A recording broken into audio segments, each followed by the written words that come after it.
مبارک محفل کے حوالے سے میں آپ کو تقریباً 40 سال قبل کی کیفیت کی طرف لے جانا چاہتا ہوں، جب نزول قرآن حکیم کا 1400 سالہ جشن ہمارے ملک میں منایا جا رہا تھا۔ یہ جنرل ایوب خان کی حکومت کا دور تھا۔ قرآن مجید کے نزول کو 1400 برس مکمل ہوئے تھے۔ اس زمانے میں آپ کو یاد ہوگا، جو میرے ہم عمر ہیں یا میرے آس پاس ہیں انہیں تو یقینی یاد ہوگا کہ بہت سے جشن منائے جاتے تھے، جشن مہران اور جشن بولان اور کہاں کہاں کے جشن، ان میں رقص و سرود کی محفلیں ہوتی، گانے بجانے کے پروگرام ہوتے تھے۔ اسی زمانے میں اس ملک میں جو کچھ دینی مزاج رکھنے والے، ذوق رکھنے والے لوگ تھے، ان کے لیے جشن نزول قرآن بھی طے کیا۔ اور کیا کیا گیا اس موقع پر؟ قرات کانفرنس کی گئی، سونے کے تار سے قرآن مجید لکھوایا گیا، جو آج بھی ہمارے ہاں فیصل چوک میں موجود، کئی من غزل۔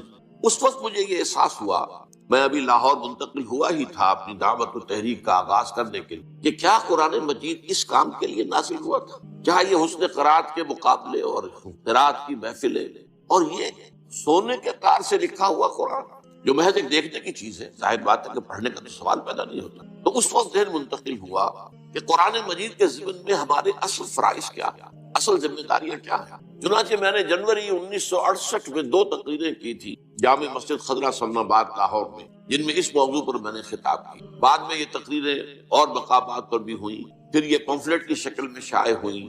3-3.5 لاکھ کی تعداد میں اب تک وہ کتاب شائع ہو چکا ہے، اردو میں، اس کے علاوہ انگریزی میں، عربی میں، فارسی میں، سندھی میں، ملائے زبان میں، ملائیشیا کے اندر۔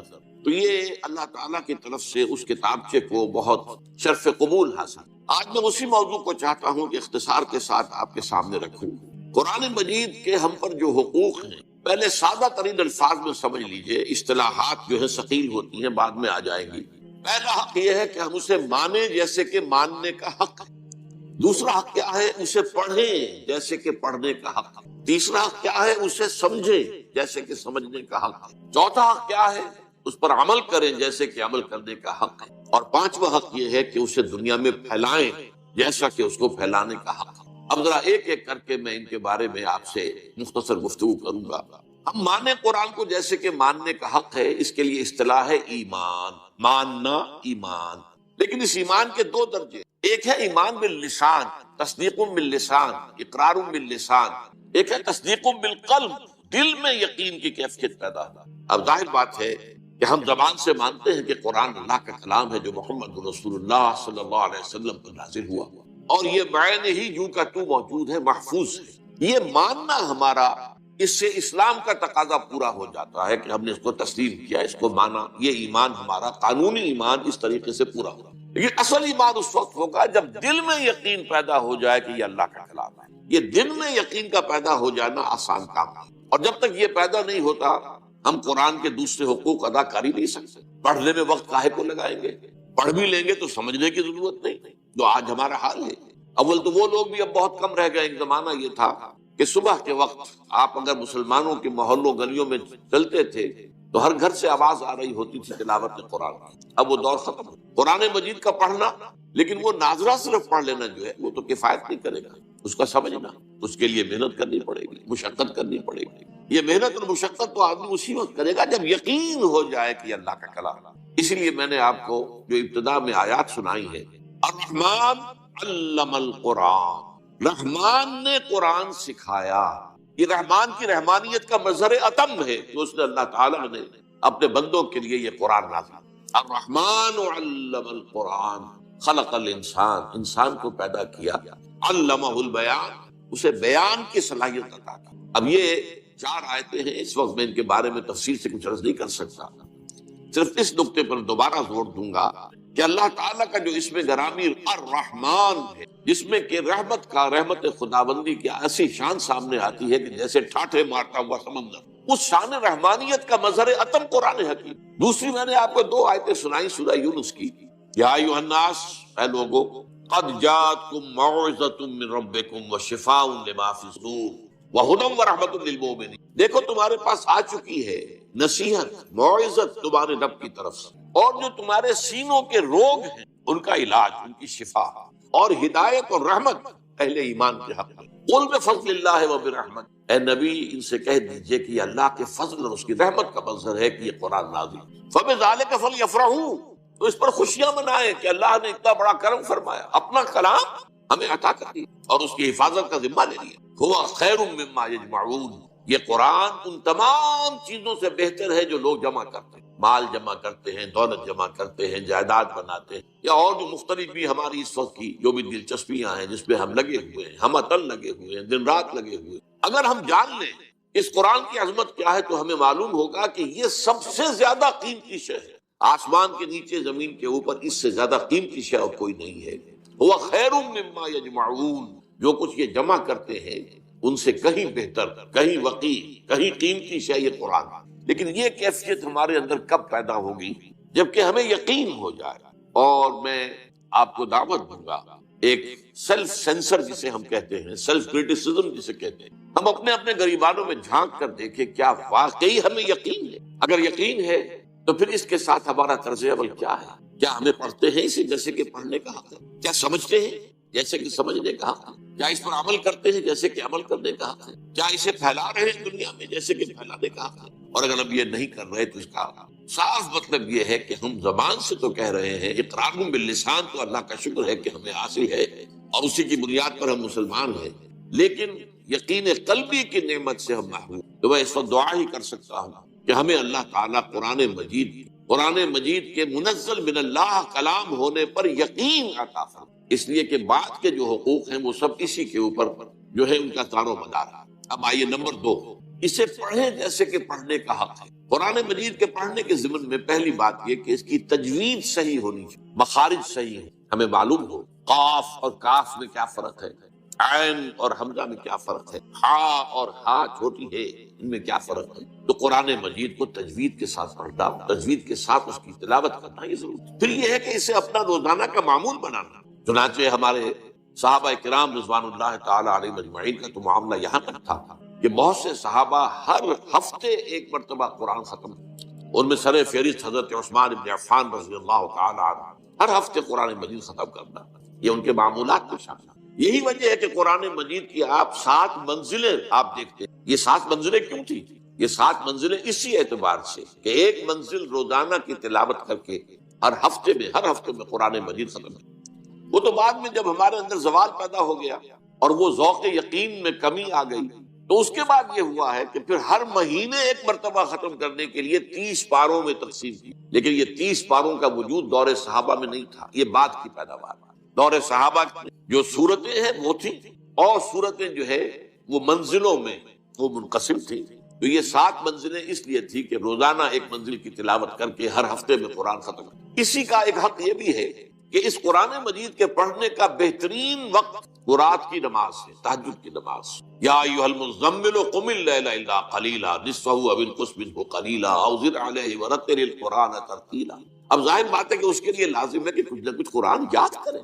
قرآن مجید کا یاد کرنا تو ایک تو حفظ یہ ہے، ایک حفظ یہ ہے کہ ہم میں سے ہر ایک کو کچھ نہ کچھ قرآن یاد ہونا چاہیے اور سمجھنا چاہیے کہ جتنا قرآن مجھے یاد ہے وہی میری اصل دولت ہے۔ اور یہ قرآن پھر اللہ تعالیٰ توفیق دے تو رات کو تہجد کی نماز میں کھڑے ہو کر ترتیل کے انداز میں ٹھہر کر پڑھا جائے۔ تو یہ ہے قرآن مجید کے پڑھنے کا معاملہ کہ اسے پڑھا جائے جیسا کہ پڑھنے کا حق۔ تیسری بات آئی ہے اس کو سمجھا جائے جیسے کہ سمجھنے کا حق۔ اس کے 2 رتبے مرحلے جو بھی آپ کہیں، پہلا ہے جس کو قرآن کہتا ہے تذکر بالقرآن، قرآن سے نصیحت اخذ کر لے، قرآن جو ہدایت دیتا ہے وہ حاصل کر۔ اس کے لیے قرآن مجید میں سورہ قمر میں 4 مرتبہ فرمایا گیا وَلَقَدْ يَسَّرْنَا الْقُرْآنَ لِلذِّكْرِ فَهَلْ مِن مُدَّكِرٍ۔ یہ نصیحت اخذ کرنے کے لیے، ہدایت اخذ کرنے کے لیے ہم نے قرآن کو آسان بنایا ہے۔ تو ہے کوئی تم میں سے کہ جو اس سے ذکر حاصل کرنا چاہے؟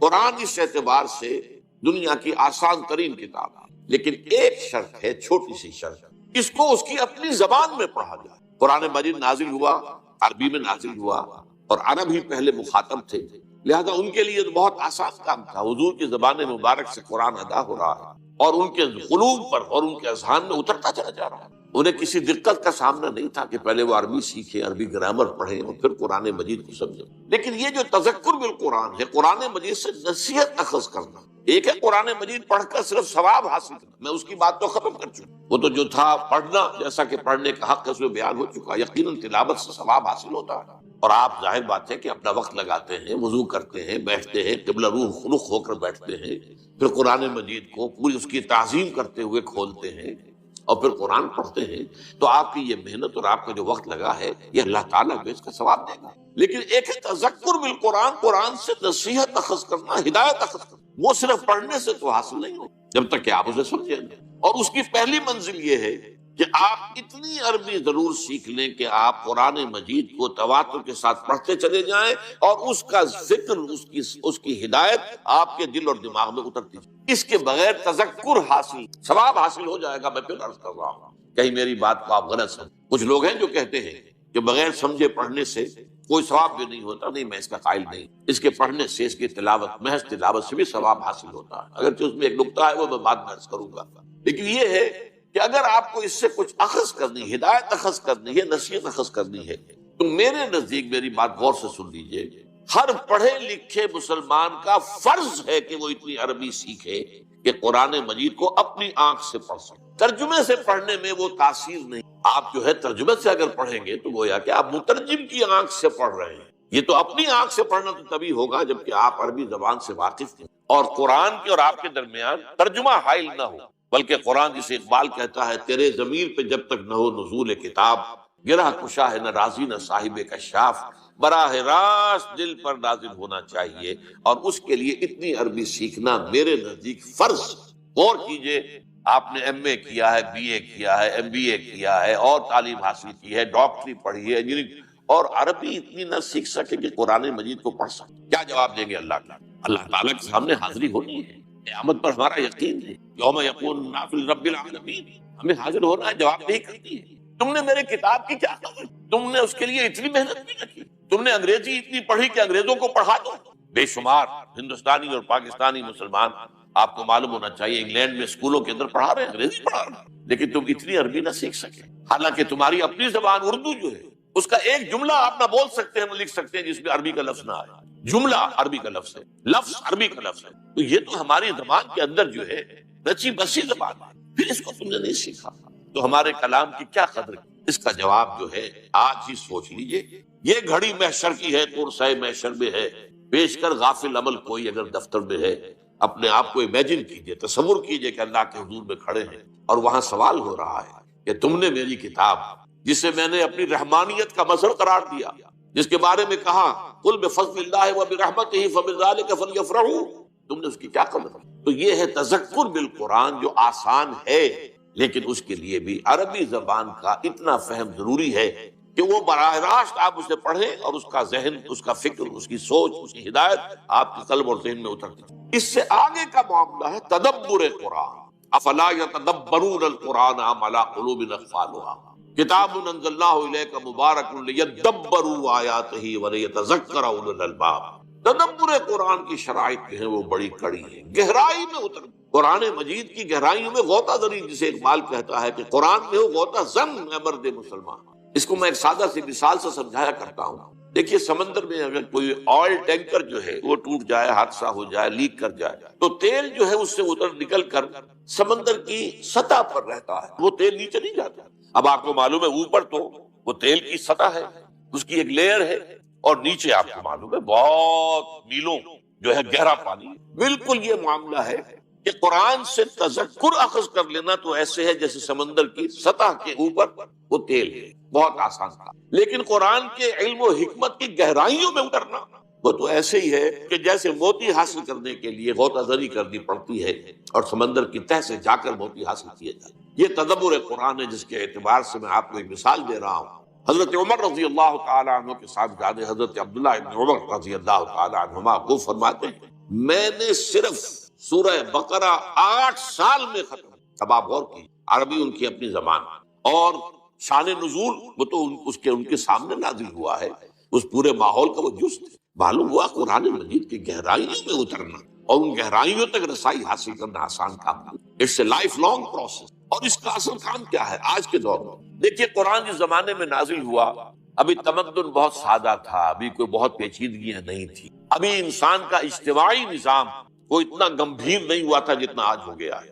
آج معاشیات کی پیچیدگیاں ہیں، آج کا بینکنگ کا نظام ہے، آج آپ کو معلوم ہے کہ اور بہت سی چیزیں ایسی ہیں، انشورنس کا معاملہ چلا آ رہا، یہ ساری چیزیں جو ہے یہ غور و فکر کا تقاضا کرتی ہیں۔ تو قرآن مجید نے جو اپنے دور جس وقت یہ نازل ہوا ہے اس وقت کے لیے جو ہدایت ضروری تھی وہ تو سطح پر رکھ دی ہے تاکہ آسانی سے انسان حاصل کر لے۔ اس لیے کہ عرب آپ کو معلوم ہے وہ فلسفی لوگ تو تھے نہیں، ان میں تو پڑھے لکھے لوگ بھی نہ ہونے کے برابر، ان کا تو لقب ہی امیین ہے، ان پڑھ لوگ۔ اس اعتبار سے قرآن مجید نے اپنی بات سادہ رکھی، بہت آسان رکھی ہے، وَلَقَدْ يَسَّرْنَا الْقُرْآنَ لِلذِّكْرِ فَهَلْ مِن مُدَّكِرٍ۔ لیکن یہی قرآن ہے جس میں ہمیشہ کے لیے ہدایت ہے، تا قیامت انسانوں کے لیے ہدایت ہے۔ اب دور جو آنے والے ہیں، بڑے بڑے فلسفی بھی آئیں گے، بڑے بڑے جو دانشور آئیں گے، بڑے بڑے پولیٹیکل سائنٹسٹ آئیں گے، بڑے بڑے اکانومسٹ آئیں گے، بڑے بڑے سوشولوجسٹ آئیں گے، ان کی ہدایت کا سامان کہاں ہے؟ ان کی ہدایت کا سامان بھی اسی قرآن میں ہے، لیکن ان کے لیے جو ہدایت درکار ہے اس کے لیے گہرائی میں جانا پڑے، تدبر قرآن کرنا ہوگا۔ اس کے لیے صرف سطحی طور پر اتنی عربی پڑھ لینا کافی نہیں ہوگا کہ جس سے تذکر حاصل ہو جائے، بلکہ اس کی گہرائی میں غور و فکر کرنے کے لیے نہ صرف یہ کہ عربی زبان بھی گہرائی میں جا کر وہ زبان جو اس دور کی زبان تھی جسے ہم دور جاہلی کہتے ہیں، اس دور کی زبان میں قرآن نازل، اس کا علم حاصل ہو، اور پھر یہ کہ جدید دور کا بھی علم حاصل ہو کہ ہمیں معلوم ہو کہ آج کے مسائل کیا ہیں۔ پہلے اس کا ادراک ہوگا، شعور ہوگا، ان مسائل کو آج انسان کیسے حل کر رہا ہے، اس میں کہاں درستی ہے کہاں غلط ہے، اس کو قرآن کے حوالے سے پہچاننا اور چھانٹ دینا، اور پھر قرآن سے ہدایت اخذ کر کے زندگی کے ہر گوشے کے لیے ہدایت لے کر آنا اور رہنمائی جو ہے اسے پیش کرنا، یہ تدبر قرآن کا مقصد۔ اس کے لیے تو ضروری ہوگا کہ لوگ جواں ہمت لوگ، با ہمت لوگ، نوجوان۔ دور صحابہ میں ہمیں یہ روایت ملتی ہے کہ سب صحابہ کہتے ہیں کہ ہم حضور صلی اللہ علیہ وسلم سے جب 10 آیتیں پڑھ لیتے تھے تو اس وقت تک آگے نہیں بڑھتے تھے جب تک کہ اس کے پورے علم اور عمل کو اپنے اندر سمو نہ لیں۔ ان 10 آیتوں کا پورا علم اور ان 10 آیتوں پر عمل پورا ہم اپنی شخصیت کے اندر جب تک شامل نہ کر لیں آگے نہیں بڑھتا۔ تو حفظ قرآن کا مطلب جو ہے دور نبوی میں یا دور صحابہ میں وہ صرف قرآن مجید کے متن کو یاد کر لینا نہیں تھا، قرآن مجید کے الفاظ حافظے میں محفوظ ہو جائے، قرآن مجید کا فکر، اس کی سوچ، اس کی ہدایت وہ ذہن انسانی میں آ جائے، اور قرآن مجید کی تعلیمات انسان کی سیرت اور شخصیت اور کردار کے اندر جو ہے وہ سرایت کر جائیں، تب وہ گویا کہ حفظ قرآن کا تقاضا پورا ہوا۔ اور اسی حوالے سے حضرت عائشہ صدیقہ رضی اللہ تعالیٰ عنہ کا بھی بہت عمدہ قول ہے۔ آپ سے کہا گیا کچھ جو تابعی حضرات تھے، اب آپ سوچئے تابعی حضرات جو صحابہ کرام کو تو دیکھا ہے، انہوں نے حضور کو نہیں دیکھا، ابھی جب یہ حضور کے انتقال کو چند ہی سال ہوئے، تو کتنی حسرت ان کے دلوں میں ہوگی کہ کاش اگر ہم اس سے پہلے پیدا ہوئے ہوتے تو حضور کی صحبت سے فیضیاب ہوتے۔ تو اب انہوں نے اسی حسرت کا ایک ازالہ کرنے کے لیے ام المومنین حضرت عائشہ صدیقہ کے پاس حاضر ہو کر یہ فرمائش کی کہ ہمیں کچھ سیرت نبی سنائیے۔ حضرت عائشہ صدیقہ ام المومنین رضی اللہ تعالی عنہ نے ایک سوال کر دیا پلٹ کر، الستم تقرؤون القرآن، کیا تم قرآن نہیں پڑھتے ہو؟ انہوں نے عرض کیا کہ ام المومنین ہم نے تو آپ سے سیرت کی فرمائش کی ہے، قرآن تو پڑھتے ہیں۔ فرمایا کان خلقہ القرآن، حضور کی سیرت قرآن ہی تو تھی، قرآن مجید ہی مجسم ہو گیا تھا شخصیت محمدی صلی اللہ علیہ وسلم کی، کہ جو قرآن مجید کی تعلیم ہے وہ آپ کی پورے رگ و ریشے کے اندر سرایت کی۔ تو اس معنی میں تدبر قرآن، اور یہی میں ذرا وہ نقطہ جو میں نے کہا تو میں بعد میں عرض کروں گا، میرے اس کتاب میں ابتدا میں ذرا جذباتی انداز میں ایک جملہ یہ لکھا ہوا تھا کہ بغیر سمجھے قرآن پڑھنے کا کوئی فائدہ نہیں، لیکن علامہ محمد یوسف بن نوری رحمۃ اللہ علیہ کا نام آپ نے سنا ہوگا، کراچی میں بہت بڑا مدرسہ بن نوری ٹاؤن انہی کے نام سے مشہور ہوا، یہ سن 70 کی بات ہے، 1970، آپ سمجھیے کہ 37 برس پہلے کی بات سنا رہا ہوں۔ تو میں نے پورا رمضان مبارک جو ہے مسجد نبوی میں گزارا تھا، اور آخری عشرے میں مولانا بن نوری رحمۃ اللہ علیہ بھی وہاں تشریف لے آئے، وہاں پر وہ اعتکاف کے میں نے یہ کتاب ان کی خدمت میں پیش کیا، یہ چھپ چکا تھا اس وقت، میں نے کہا میں اسے بڑی تعداد میں شائع کرنا چاہتا ہوں، ذرا ایک نظر آپ دیکھ لیں کہ اس میں کوئی غلطی ہو تو آپ مجھے نشاندہی فرما دیں، میں درست کروں۔ انہوں نے حالت اعتکاف میں وہ کتابچہ پڑھا، اور پھر اس کے بعد انہوں نے کہا کہ اس میں مجھے کوئی شے غلط نظر نہیں آئی، سوائے ایک جگہ میں نے اصلاح کر دی۔ اب وہ اصلاح کیا تھی ذرا سوچیے، یہ بڑے لوگوں کی بڑی بات ہے۔ میں نے جہاں یہ لکھا تھا کہ جو شخص پڑھا لکھا ہونے کے باوجود، ایک تو وہ ہے وہ جاہل ہے بیچارہ، وہ کسان ہے، وہ دیہاتی ہے، کچھ پڑھائی نہیں ہے، پھر یہ کہ اب وہ اس عمر کو پہنچ گیا ہے کہ پڑھنا لکھنا سیکھ نہیں سکتا، اس کا معاملہ تو اور ہے، وہ بغیر سمجھے قرآن پڑھے تو ثواب ملے گا۔ بلکہ یہاں تک میں نے لکھا تھا اگر قرآن مجید ناظرہ بھی نہیں پڑھ سکتا، وہ کھول کر بیٹھ جائے اور روتا ہوا وہ قرآن مجید کے حروف پر انگلی پھیرتا چلا جائے، اس سے ثواب تب بھی ملے گا کہ اس نے اپنا وقت لگایا ہے اور حسرت کے ساتھ کہ اللہ میں تیرے اس کلام کو پڑھنے کی اہلیت نہیں رکھتا، تو اسے ثواب ملے گا۔ لیکن جن لوگوں نے تعلیم اعلیٰ حاصل کی وہ اگر قرآن بغیر سمجھے پڑھیں گے تو انہیں کوئی فائدہ نہیں ہوگا، کوئی ثواب نہیں۔ مولانا بن نوری رحمۃ اللہ علیہ نے فرمایا کہ یوں نہ کہو، یوں کہو کہ ان کے تلاوت کے ثواب سے ہو سکتا ہے کہ نہ سمجھنے کا عذاب بڑھ جائے، یعنی یہ دونوں چیزوں کو سپلٹ کر دیا۔ ایک ہے تلاوت، وہ تلاوت اگر کر رہے ہیں، پڑھے لکھے لوگ ہیں، تلاوت کا ثواب تو ملے گا، لیکن پڑھے لکھے ہونے کے باوجود قرآن کو نہیں سمجھ رہا، یہ جرم جو ہے اس کی سزا بڑھ جائے۔ یہ انہوں نے اس کے اندر ترمیم کی، اور میرے نزدیک جو میں کہنا چاہتا تھا اس سے کہیں زیادہ بات واضح ہو کر سامنے آ گیا۔ اب آئیے چوتھی بات، قرآن پر عمل کر۔ ظاہر بات ہے قرآن کے ماننے کا تقاضا یہی ہے، پڑھنا اسی لیے ہے، سمجھنا اسی لیے کہ عمل کریں۔ اگر عمل نہیں کریں گے تو گویا کہ قرآن پر ہمارا کوئی بات نہیں۔ حضور کی حدیث سنا دیتا ہوں آپ کو، ما آمن بالقرآن من استحل محارمہ، جس شخص نے قرآن کی حرام کردہ کسی شے کو اپنے لیے حلال ٹھہرا لیا، اس کا قرآن پر کوئی ایمان نہیں۔ بالکل واضح بات ہے، منطقی بات ہے، دو اور دو چار کی طرح کی بات ہے۔ قرآن کو اللہ کا کلام مانتے ہو اور پھر اس کے حکم پر نہیں چلتے، یا یہ کہ ایک اور شکل بھی ہے، اس کے بعد احکام کو مانتے ہو، بعض کو نہیں مانتے۔ نمازیں تو پڑھتے ہو اور تم حج بھی کراتے ہو، عمرے بھی کراتے ہو، سودی کاروبار نہیں چھوڑتے۔ یہ تمہارا طرز عمل جو ہے، اس کو سورہ بقرہ میں فرمایا گیا، افتؤمنون ببعض الکتاب وتکفرون ببعض۔ نماز کا حکم بھی ہماری کتاب کا، ہمارے قرآن کا ہے، اور سود کی حرمت جو ہے وہ بھی ہماری کتاب میں، ہمارے قرآن میں آئی ہے، تو کیا تم ایک حصے کو مانتے اور ایک کو نہیں مانتے؟ فما جزاء من يفعل ذلك منكم الا خزي في الحياة الدنيا ويوم القيامة يردون الى اشد العذاب وما الله بغافل عما تعملون۔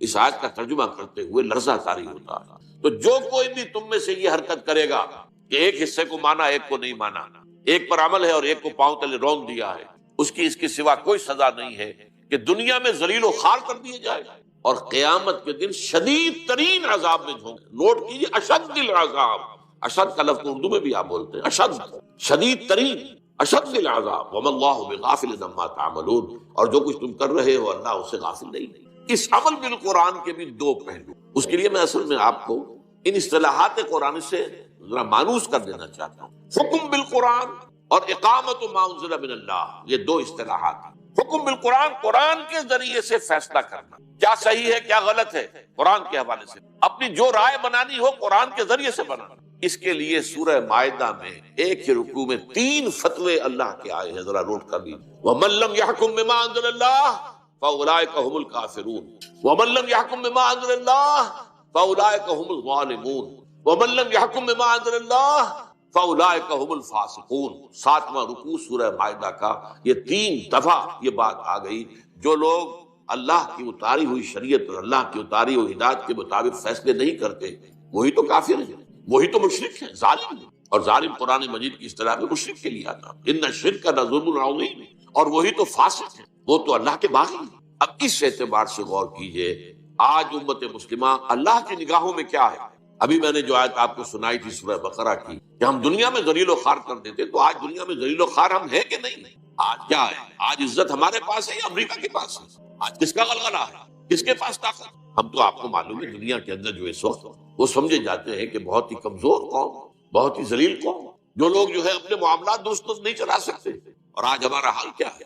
ہمارے سارے وسائل پر دوسروں کا قبضہ، اور ہماری پالیسیاں جو ہے باہر بنتی ہیں، یہ ہمارا۔ اور اس یہاں جو میں نے ابھی عرض کیا ہے کہ یہ فتوے، من لم يحكم بما انزل الله فاولئک هم الفاسقون اولئک هم الکافرون اولئک هم الظالمون، آج اس کے اوپر آپ دیکھیے کتنے ممالک ہیں جس میں کہ قرآن مجید کی شریعت نافذ نہیں۔ آپ کو معلوم ہے کہ یہ پوری دنیا میں کچھ جزوی طور پر کچھ احکام، کچھ قرآنی سزائیں سعودی عرب میں نافذ ہیں، کچھ احکام وہ ایران کے اندر نافذ ہیں، باقی تو یہ کہ پوری دنیا میں مسلمان جو ہیں 1.5 ارب سے زیادہ مسلمان وہ ان فتووں کی زد میں ہیں کہ وَمَن لَّمْ يَحْكُم بِمَا أَنزَلَ اللَّهُ فَأُولَٰئِكَ هُمُ الْكَافِرُونَ وَمَن لَّمْ يَحْكُم بِمَا أَنزَلَ اللَّهُ فَأُولَٰئِكَ هُمُ الظَّالِمُونَ وَمَن لَّمْ يَحْكُم بِمَا أَنزَلَ اللَّهُ فَأُولَٰئِكَ هُمُ الْفَاسِقُونَ۔ یہ ہماری حالت۔ دوسری اصطلاح جو ہے وہ ہے اقامت ما انزل من اللہ، ایک تو ہے احکام جو دیے گئے، یوں کرو، چور کا ہاتھ کاٹو، زانی اگر شادی شدہ ہے جو سنت رسول سے ثابت ہے کہ اسے رجم کرو، غیر شادی شدہ ہے تو اس کو 100 کوڑے لگاؤ، وغیرہ وغیرہ احکام، نماز پڑھو، روزہ رکھو، زکوٰۃ ادا کرو۔ ایک ہے پورا نظام، وہ جو میں نے کہا تھا کہ آج کی دنیا میں اجتماعی نظام کتنا پیچیدہ ہو چکا، اور اس اجتماعی نظام کی گرفت کتنی ہو چکی ہے، افراد کی آزادی تو بڑی محدود ہو کر رہ گئی، پورا ایک نظام ہوتا ہے، اب وہ نظام ہی کے تحت طے ہوتا ہے کہ تعلیم کا نظام کیا ہوگا۔ آپ کیا کریں گے؟ اپنے بچوں کو جو ہے کسی غار میں تو نہیں رکھ سکتے، آپ انہیں مدرسوں میں بھیجیں گے، ان مدرسوں میں کیا پڑھایا جائے گا وہ وہاں طے ہوگا، اوپر نظام، وہ نظام بنے گا، اس کے لیے امریکہ سے ہدایات آئیں گی۔ تو نظام کا معاملہ ہے، نظام، اب دولت کا نظام جو ہے وہ صحیح نہیں ہے تو کیا نتیجہ نکلتا کہ ایک طرف پاورٹی لائن سے نیچے لوگ ہیں اور ایک طرف جن کے پاس دولت کے انبار، یہ ساری تفریق جو ہے کیوں ہو رہی ہے؟ کہ وہ نظام عدل جو اللہ نے دیا تھا، جو اس کے رسول نے قائم کیا تھا صلی اللہ علیہ وسلم، جو دور خلافت راشدہ میں قائم رہا تھا، وہ نظام ہم نے قائم نہیں کیا۔ اس نظام کو قائم کرنا یہ ہے اقامت ما انزل من اللہ، قائم کرنا اس کا جو کچھ کے نازل کیا گیا ہے اللہ کی طرف سے۔ یہ قیام ایسے ہی ہے جیسے ہم کہتے ہیں اقیم الصلاۃ، ایک ہے نماز پڑھنا، ایک ہے اقامت الصلاۃ، نماز کا نظام قائم کرنا۔ اسی طرح دین کا نظام قائم کرنا، ہمارا سیاسی نظام جو ہے وہ دین کے تابع ہو، ہمارا معاشی نظام دین کے تابع ہو، ہمارا سماجی نظام جس کے بخیے ادھیڑنے پر آج مغرب تلا ہوا ہے، اور این جی اوز کو جو بلینز اور بلینز آف ڈالرز دیے جا رہے ہیں، کہ شرم و حیا کا معاملہ جو ہے ابھی اس مسلمان قوم کے اندر عصمت و عفت کے کچھ نظریات ہیں، کچھ تصورات ہیں، کچھ شرم و حیا کی کچھ اقدار ہیں، کچھ خاندانی نظام کا کوئی نہ کوئی نقشہ قائم ہے، ختم کرو ان سب کو، تاکہ جیسے ہم ہو گئے ویسے یہ بھی بن جائے، جیسے ہمارا خاندانی نظام ختم ہو چکا، جیسے ہمارے ہاں اب عصمت و عفت نامی کوئی شے نہیں ہے، زنا تو وہاں کوئی جرم ہے ہی نہیں، سرے سے جرم نہیں ہے، عورت کی آزادی، یہ گویا کہ ویمن لیو، عورت کو آزادی ہونی چاہیے کہ وہ اپنا جسم بیچے، آپ کے راستے میں رکاوٹ ڈالنے والا۔ اور یہ معاملہ طے ہو چکا ہے United nations assembly, Beijing +5 conference جو ہوئی تھی نیو یارک میں، جو جنرل اسمبلی تھی یونائٹڈ نیشنز کی، اس کے تحت طے کیا گیا ہے۔ تو بہرحال یہ صورتحال میں آپ کو بتا رہا تھا، اس نظام کو قائم کرنا، اس کے لیے وہ جو سورہ فتح کی آخری آیات، هو الذی ارسل رسولہ بالہدی ودین الحق لیظہرہ علی الدین کلہ، وہی اللہ جس نے بھیجا ہے اپنے رسول کو صلی اللہ علیہ وسلم، الہدا قرآن، ودین حق، اور وہ نظام اجتماعی جو حق پر مبنی ہے، عدل پر مبنی، تاکہ اسے غالب کرے پورے کے پورے نظام پر۔ چنانچہ سیرت النبی کا یہی تو حاصل ہے۔ 23 برس کی محنت و مشقت کا نتیجہ کیا تھا، اور کون سی تکلیف آپ نے نہیں جھیلی، آپ غور کیجیے، آپ کے ساتھ کیسی کیسی سختیاں پیش آئی، آپ کے صحابہ نے کیسی کیسی سختیاں اٹھائی، کس لیے؟ تاکہ اللہ کے دین کے نظام کو قائم کریں، ان اقیموا الدین ولا تتفرقوا فیہ۔ اور بالآخر وہ وقت آیا، سینکڑوں صحابہ کو جام شہادت نوش کرنا پڑا ہے، حضور جو ہے زخمی ہوئے ہیں، حضور کا خون آپ کو معلوم ہے 2 دفعہ زمین میں جذب ہوا ہے، طائف کی گلیوں میں بھی جذب ہوا ہے، اور وادی احد کے اندر بھی آپ کا خون جذب ہوا ہے۔ پھر کہیں جا کر وہ نظام قائم ہے۔ اس نظام کے بارے میں قرآن مجید میں اہل کتاب سے خطاب کر کے کہا گیا ہے، قل یا اہل الکتاب، اے نبی کہہ دیجئے ان اہل کتاب سے، لستم علی شیء حتی تقیموا التوراۃ والانجیل وما انزل الیکم من ربکم، تمہاری کوئی حیثیت ہماری نگاہوں میں نہیں ہے، تم اپنی جگہ سمجھتے ہو کہ we are the chosen people of the lord, ہم تو اللہ کے لاڈلے ہیں، اللہ کے بڑے بہت ہی چہیتے ہیں، لیکن اللہ کی نگاہ میں تمہاری کوئی وقت کوئی حیثیت نہیں۔ لستم علی شیء حتی تقیموا التوراۃ والانجیل وما انزل الیکم من ربکم، جب تک کہ تم قائم نہیں کرتے تورات اور انجیل کو، جس کو تم مانتے ہو کہ اللہ کا کلام، اس کو تو قائم کرو۔ اگر اس کو بھی قائم نہیں کرتے تو اس کا مطلب یہ ہے کہ تمہارا اس پر ایمان نہیں ہے، تو تمہاری کوئی حیثیت ہماری نگاہ میں۔ آج اسی آیت کو ہم ذرا لفظ بدل کر سمجھے، یا اہل القرآن لستم علی شیء حتی تقیموا القرآن وما انزل الیکم من ربکم، اے قرآن کے ماننے والوں، قرآن کے دعوے داروں، قرآن پر یقین رکھنے والوں، قرآن کی محفلیں منعقد کرنے والوں، اور قرآن کی قرأت کے لیے کے مقابلے منعقد کرنے والوں، تمہاری کوئی حیثیت نہیں، کوئی تمہاری ہماری نگاہ میں وقت نہیں، جب تک کہ تم قرآن کو قائم نہیں کرتے۔ قرآن کے نظام کو دنیا میں قائم کرنا، وہ نظام سیاسی ہو، وہ نظام معاشی ہو، وہ نظام معاشرتی ہو، جیسا کہ حضور نے اور محمد الرسول اللہ والذین معہ، اسی آیت میں آگے آپ کو معلوم ہے اگلی آیت یہی تو ہے، اللہ کے رسول محمد اور وہ جو آپ کے ساتھی تھے، ایمان لائے تھے، ان کی جو خون چکاں جد و جہد تھی، جاں گسل محنت اور مشقت تھی، یہ جو بھی کچھ 23 برس کے اندر حضور نے سختیاں جھیلی اور صحابہ نے، اس کے نتیجے میں جاء الحق وزهق الباطل ان الباطل كان زهوقا، اس کے بعد نتیجہ نکل آیا، حق آ گیا، حق قائم ہو گیا، حق نافذ ہو گیا۔ اللہ کا دین، اللہ کی پوری شریعت نافذ ہو گئی. یہ نہیں کہ کچھ احکام نافذ ہو گئے اور کچھ چھوڑ دیے گئے. ٹوٹل لستم علی شیء حتی تقیموا التوراۃ والانجیل وما انزل الیکم من ربکم.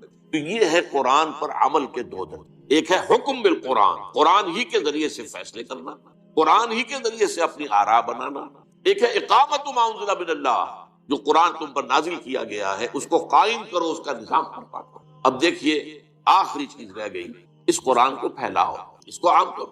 قرآن مجید صرف تمہارے لیے نازل نہیں ہوا، نوٹ کر لیں. حضور صلی اللہ علیہ وسلم کی بعثت صرف عرب کے لیے نہیں تھی. اگر صرف عرب کے لیے ہوتی تو آپ کا کام مکمل ہو گیا تھا، کہ نہیں، عرب کے لیے تو نہیں. وما ارسلناک الا کافۃ للناس بشیرا ونذیرا، یہ تو فرما دیا گیا، اے محمد صلی اللہ علیہ وسلم ہم نے آپ کو نہیں بھیجا ہے مگر تمام نوع انسانی کے لیے بشیر اور نذیر بنا کر. تو اب ظاہر بات ہے کہ یہ قرآن جو اترا ہے، اگرچہ حضور نے صحابہ کرام کو پڑھایا ہے، لیکن یہ کہ اس سے آگے کی پوری نوع انسانی کو کون پڑھائے گا؟ کیا چینی حضور کے امت دعوت میں شامل نہیں تھے؟ تو چین تک تو پیغام حضور کے ذریعے نہیں پہنچ سکا. کیا یورپ میں رہنے والے جو ہیں وہ امت دعوت، دیکھیے ایک ہے امت اجابت، جنہوں نے حضور کو قبول کیا وہ امت اجابت کہلاتا، اور جن کی طرف حضور کو بھیجا گیا وہ امت دعوت کہلاتا. پوری نوع انسانی امت دعوت ہے، پوری نوع انسانی تک حضور کو بھیجا گیا، لہذا اس کا اب ذمہ دار ٹھہرایا گیا امت مسلمہ کو، مسلمانوں کو. اب تمہارا کام یہ ہے، میں نے تمہیں پہنچایا، تم آگے پہنچ. یہی وجہ ہے کہ خطبہ حجۃ الوداع میں، وہ جو کہ انتہائی اہم خطبہ ہے اور بارکۃ الآراء خطبہ ہے اور نہایت جامع خطبہ ہے، اس کے آخر میں ایک طرف تو حضور نے صحابہ کرام سے گواہی لے لی، الا هل بلغت، لوگوں میں نے پہنچا دیا یا نہیں؟ اور پورے مجمع نے بیک زبان کہا، انا نشهد انك قد بلغت الرسالة واديت الامانة ونصحت الامة وكشفت الغمة. ہاں اے نبی صلی اللہ علیہ وسلم، ہم گواہ ہیں، آپ نے رسالت کا حق ادا کر دیا، آپ نے امانت کا حق ادا کر دیا. یہ امانت تھی آپ کے پاس، ہمارے لیے اللہ نے بھیجا تھا آپ کے ذریعے سے، تو آپ کے پاس تو یہ امانت تھی، آپ نے امانت کا حق ادا کر دیا، ہمیں پہنچا دیا. اور آپ نے گمراہی کے اندھیارے جو ہیں ان کے پردے چاک کر دیے، اور آپ نے امت کی نصیحت اور حق اور ان کی خیر خواہی کا حق ادا کر دیا. 3 دفعہ حضور فرمایا الا هل بلغت، اور جواب ملا انا نشهد انك قد بلغت الرسالة واديت الامانة ونصحت الامة وكشفت الغمة. 3 دفعہ. اور اس کے بعد انگشت شہادت اٹھائی آسمان کی طرف اور پھر لوگوں کی طرف، اللہم اشہد، اللہم اشہد، اللہم اشہد، اے اللہ تو بھی گواہ رہے کہ یہ جو بوجھ آیا تھا میرے کاندھے پر، جس کے لیے سورہ مدثر، سورہ مزمل میں فرمایا گیا تھا انا سنلقی علیک قولا ثقیلا، یہ قول ثقیل، یہ بڑی ذمہ داری، بھاری ذمہ داری، اس قرآن کا پہنچا دینا، میں نے پہنچا دیا ہے اور یہ مان رہے ہیں کہ میں نے پہنچا دیا. اس لیے کہ قیامت کے دن اس کا سوال جو ہے ہوگا، انبیاء اور رسول سے ہوگا، ہم نے جو بات تم تک بھیجی تھی تم نے پہنچا دی تھی کہ نہیں؟ لہذا یہاں حضور نے گواہی لے لی، اور اس کے بعد فرمایا فَلْيُبَلِّغِ الشَّاهِدُ الْغَائِبَ، اب جو یہاں موجود ہیں ان کا کام ہے کہ ان کو پہنچائیں جو یہاں موجود ہیں. اب پوری دنیا تک اس قرآن کا پہنچانا تمہارے ذمہ. اور آپ کو معلوم ہے کہ اس کے بعد جو دور خلافت راشدہ ہے اس میں کہاں کہاں تک قرآن پہنچا، کہاں کہاں تک دین پہنچا، کتنے بڑے رقبے کے اوپر اللہ کا دین قائم ہوا، نظام قائم ہوا خلافت راشدہ کے اندر. وہ تو یہ کہ ایک یہودی سازش عبداللہ ابن سبا کی، جس نے آپ کو معلوم ہے کہ وہ انٹرنل سیبوٹاج کیا اور آپس میں لڑا دیا مسلمانوں کو. اور حضرت عثمان رضی اللہ تعالیٰ عنہ کی شہادت کے بعد حضرت علی رضی اللہ تعالیٰ عنہ کے دور خلافت میں خانہ جنگی جاری رہی اور 1 لاکھ کے قریب مسلمان ایک دوسرے کی تلواروں اور نیزوں سے ختم ہو گئے. تب وہ سیلاب رک گیا، سیلاب کا بہاؤ ختم ہو گیا، جسے ڈرائیور لوگ کہا کرتے ہیں کہ گاڑی کا موشن ٹوٹ گیا. چڑھائی پر اگر گاڑی چڑھ رہی ہو، ٹرک ہے، لوڈڈ ہے، اگر اس کو وہاں رکنا پڑ گیا تو اب بڑی قیامت ہوتی ہے یہ کہ اسے دوبارہ سٹارٹ کرنا جو ہے، جب تک کہ آپ بریک سے پاؤں نہیں ہٹائیں گی تو آگے کیسے بڑھے گی، اور بریک سے پاؤں ہٹاتے ہی وہ نیچے کو پیچھے کی طرف اترنا شروع ہو جائے گی. تو یہ جو کہتے ہیں کہ یہ اصل میں موشن ٹوٹ گیا.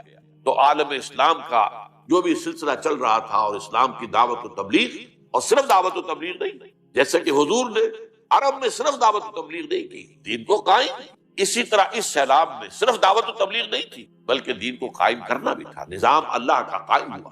اب اس کے لیے محنت کرنا، جد و جہد کرنا، اس کے لیے آدمی پہلے قرآن سیکھے، سمجھے.